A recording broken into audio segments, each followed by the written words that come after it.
Another Tuesday of wrestling is in the books. I'm John Rentham with my review of AEW Dark. 14 matches, a few that went on way too long, but hey, at least the show was done in just about 90 minutes. I think it was more like about 95, but still, at least they're getting a little bit better. But, you know, after doing AEW Dark Elevation, AEW Dark, and then AEW Dynamite, that is at least 6 hours of programming, or almost 6 hours of programming in 3 days. I get what they're trying to do. They're trying to give indie guys and indie girls a payoff, and that's good. That's a good thing to do, especially in the pandemic climate, as we, you know, hopefully get out of this at some point, more indie promotions come back. And they're also trying to get some people they got under contract signed, under contract some more in-ring time. Like, we signed them, we need to use them. But less is more, and some of these matches went on way too long. Anyway, Chaos Project, Serpentico and Luther. Why is Luther? Why is he here? He did not take the finish, because it probably would have destroyed him, which is ironic because it was a Dark Destroyer from Silver and Reynolds on Serpentico 1, 2, 3. I don't mind Serpentico, and I don't mind Silver and Reynolds as a team. This match was just kind of there. This is also one where I think they could have accomplished the same thing in about 3 minutes instead of 6. And an SCU promo. They are ranked number 1. They talk about Pac and Phoenix, or Pac, whatever. It doesn't really matter. You know, you say tomato, I say let's move on. They talk about how they will fight until they win the tag titles back, which means they will probably lose at the next pay-per-view. Daniels will get a bit of a short run and then become a coach backstage, I'm guessing. And Kazarian will get more of a run, which is fine because, you know what? When Father Time's tapping on your shoulder, you know when it's time to go. And I think Daniels knows that. And Daniels can still move really well, but why get to the point where you can't, you know, do much of anything like some wrestlers in New Japan, AEW, and WWE. Kind of like Jericho. Jericho can't do anything anymore, but by God, he's still going to try. So anyway, SCU took on Royce Isaacs and Jor-El Nelson. I like Jor-El Nelson and Royce Isaacs. They're a good team. I met them at a couple of Defy Northwest wrestling shows. This did go a bit long, a bit too long.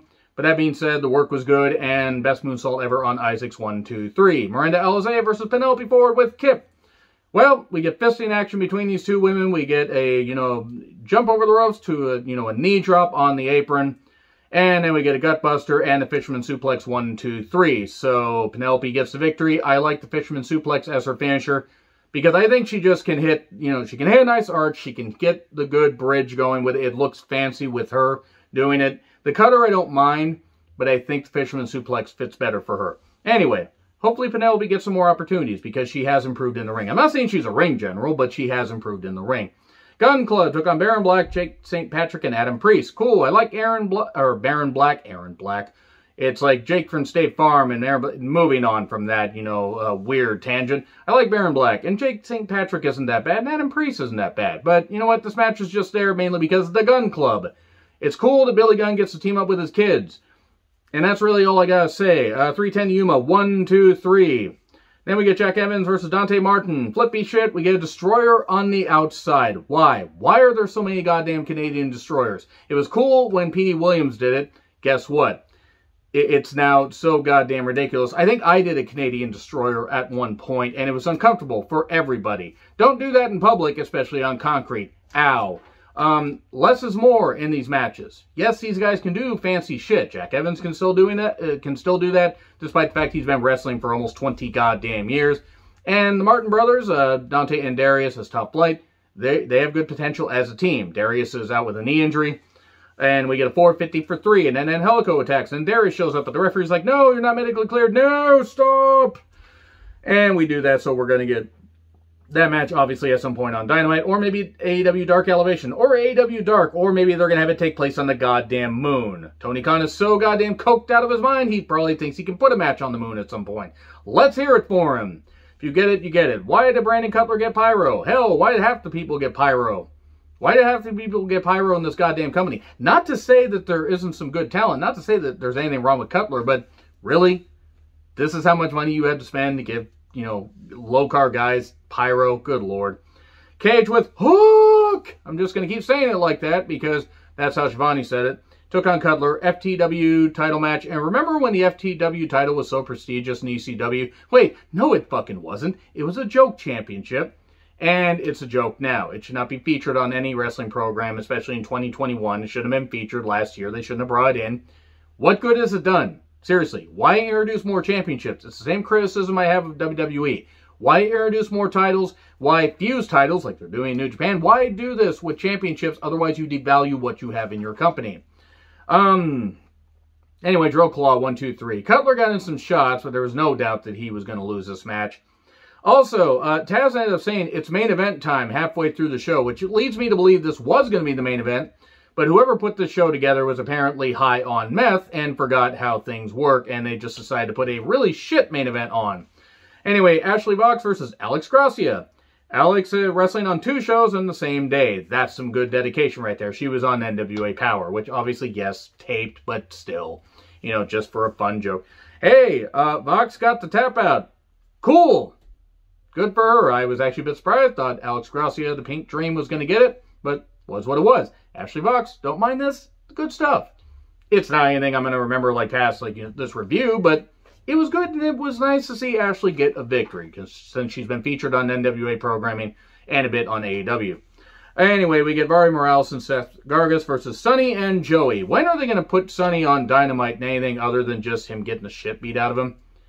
I mean, I'm not a fan of Janela. I don't really think he's that good in the ring, but it's like, seriously, you touted signing Sonny Kiss. Why aren't you featuring him? At least a little bit. He's a good athlete. I'm not saying he's a good wrestler, but they have these matches that go on forever. You could feature a few squash matches and do something, you know, a little bit different than having 20-minute long matches on Dynamite. You just don't need to always do that.